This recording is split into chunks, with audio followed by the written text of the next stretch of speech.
I'm here in northern Burundi and I wanted to show you some of the activities in this area. It's quite a low altitude area.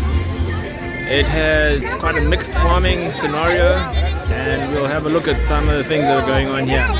So they grow a wide range of crops here: maize, rice, cassava, beans. And here we have farmers who have harvested their rice and they've laid it out here to dry in the sun.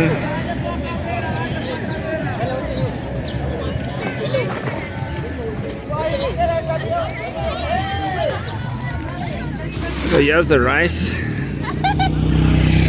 These are both paddy rice and upland rice. Hi, mister. Hello, how are you? Fine. How's the farming? Going well? Right. Oh, excellent. What are you doing here? I'm doing that. I'm working.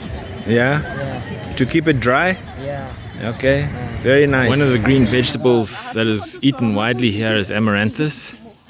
Yeah, these farmers have got a small field where they're picking the amaranthus for the market.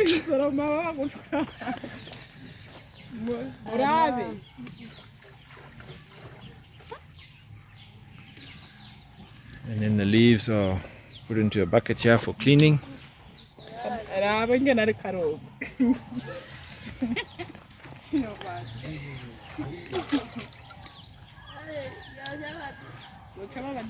And then they'll pack it up and take it to the market. Here we have a little homestead on the edge of a small town. You can see quite a lot of different crops in here that they grow. Bananas, pawpaw, there's a oil palm growing there, mangoes, and then on the side here they've got zero grazed dairy cow. So the dairy cow will spend its time here and with its calf in there. Hello Mumbi, how are you? So they'll milk this cow, feed it daily.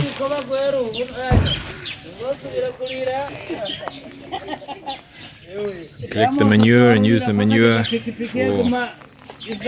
for their crops.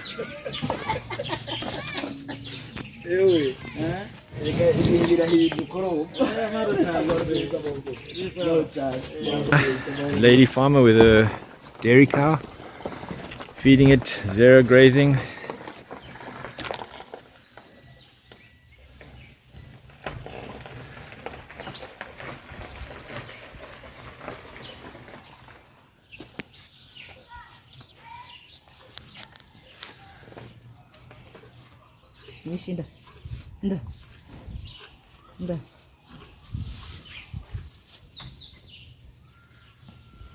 Looks like a young heifer to me.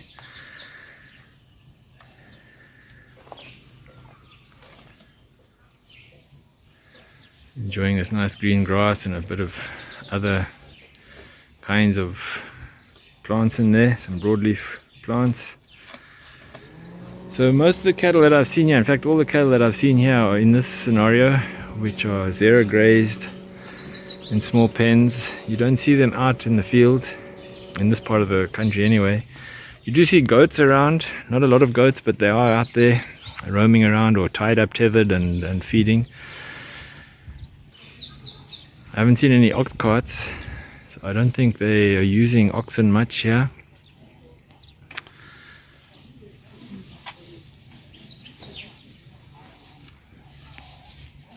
Along the side of the field here you've got this cut bana grass which is being dried.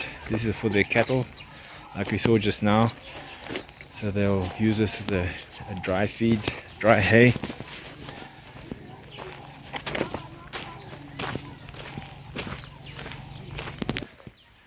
Here we have some ponds, and there's quite a few of these ponds around. You come across them. There's quite a lot of rainfall here. It's a tropical environment, and this is for fish. So they will harvest fish out of here. Across the way there is oil palms. Looks like quite a mature old plantation there.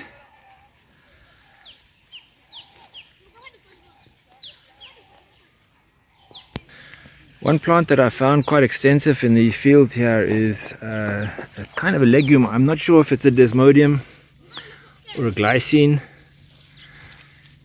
There it is. There's a lot of it growing around. There's the pods of this little legume.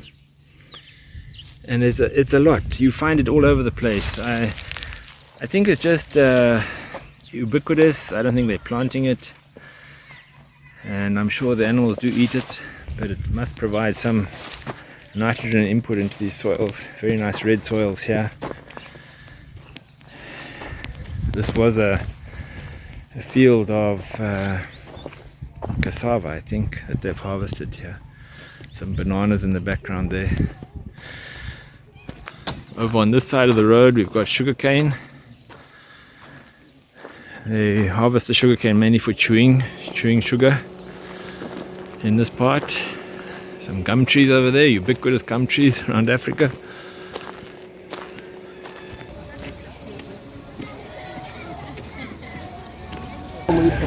Here's a little side market. These ladies are selling beans that they've grown on their farms or in the area. Very wide range of colors of beans. You see there's yellow and purple and white. Fascinating. Another small homestead. This lady, daughter, I guess, has got her cassava out to dry.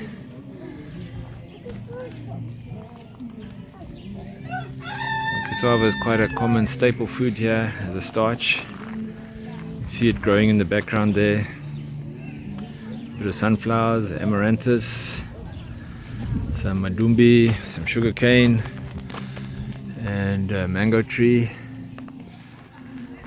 So quite a neat little homestead here. Chicken. This is a pretty typical setup in this environment here.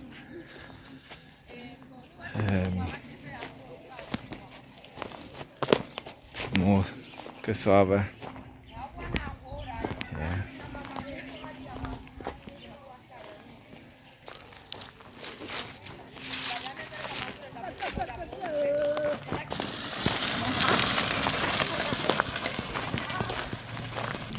Here is another little pond fishing setup, fish farming setup.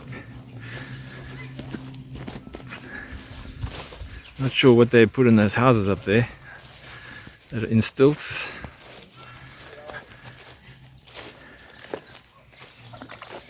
But yeah, they keep fishing here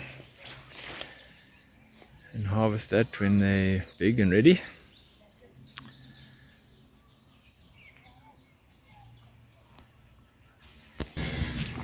This is the entrance to the government research station.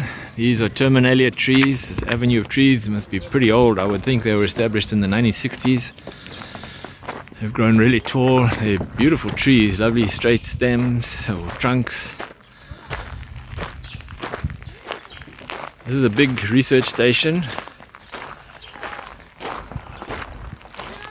Okay, here we are at the research station. Pretty dilapidated now. It's been neglected, I guess, over the years. But over here they seem to be doing some improvements. They've been building cattle sheds and trying to get things organized and sorted out. So somebody's investing here, which is great.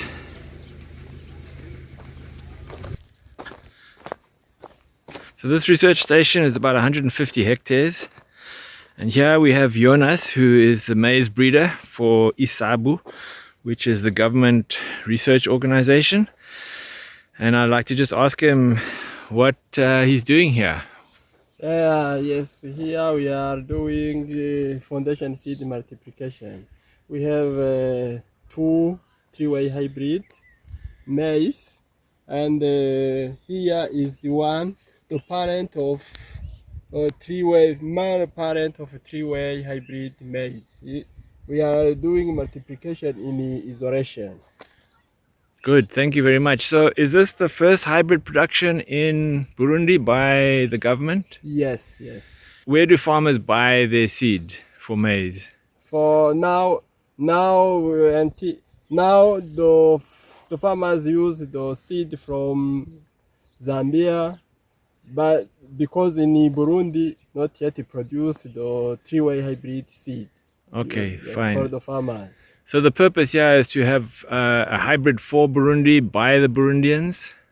Yes. Okay, and you helping some seed companies to develop here? Yes. That's fantastic. Yeah. Thanks, Jonas, and all the very best with your work here. Yeah. Thank you very much for coming. Yeah, we have an OPV sunflower trial. Different varieties of sunflower here, all OPVs. You can see they're highly variable up and down, small and big heads. Some very small, miserable looking things here. Others looking a bit better.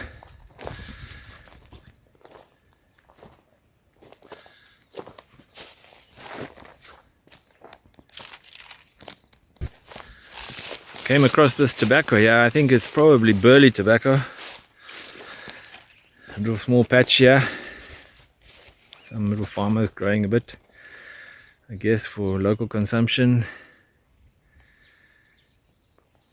And in the background there, a lot of barna grass for their cattle.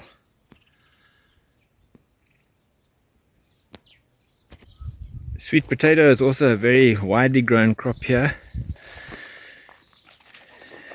So we find a lot of patches of sweet potato around, a lot of people selling it on the side of the roads and planting it now. The rains are about to come, so they are, where they've got water, they're planting.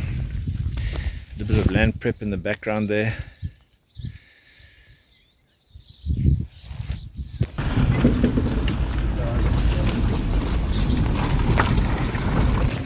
As a farmer, the market is always critical, and in this country getting to the market is not an easy thing.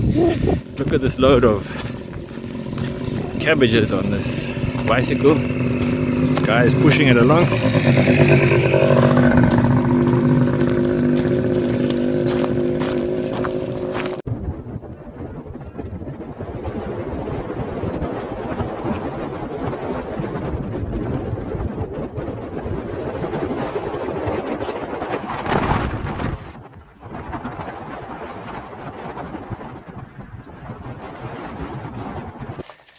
Here we have a small area of fodder grass being grown for their cattle and been harvested here. Not sure what it is. It actually seems to me like it's vetiver grass, which is really surprising that you would use vetiver grass for cattle. But I might be wrong. I don't know it. I don't recognize it. But just the leaves are very hard and seem to be unpalatable, but perhaps the cattle use it okay. In this little field where this farmer is working, we have some banana plants that have been sown in here, transplanted into here, and then in between there's what I would call madumbis. Quite spaced out here, sort of every 60 centimeters to a meter. Farmer just weeding it all. There's a lot of grass weed in here and broadleaf weed. So in a year or two there'll be some nice bananas in here and they'll harvest the madumbis. In the background there, a little bit of maize. Not very good looking maize.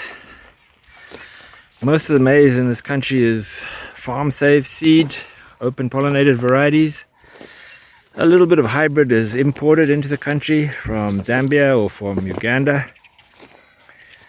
And so the government is trying to promote local production and marketing of hybrids here in Burundi. But it'll take time to get that moving. So in the meantime, next, they're relying on imported seed.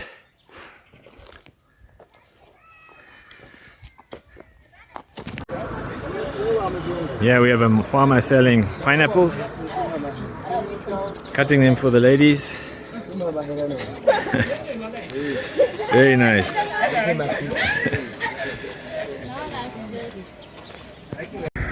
So So there it's a small glimpse of rural farming life here in northern Burundi. Very interesting, fascinating farming systems, very mixed cropping, few animals. Seems to be a fair amount of poverty, but these farmers are really working hard and they are doing the best they can to make a living and to provide for their families and to meet the needs of the market in the nearby towns. So really interesting. I hope you've enjoyed it. Thanks for watching. Bye.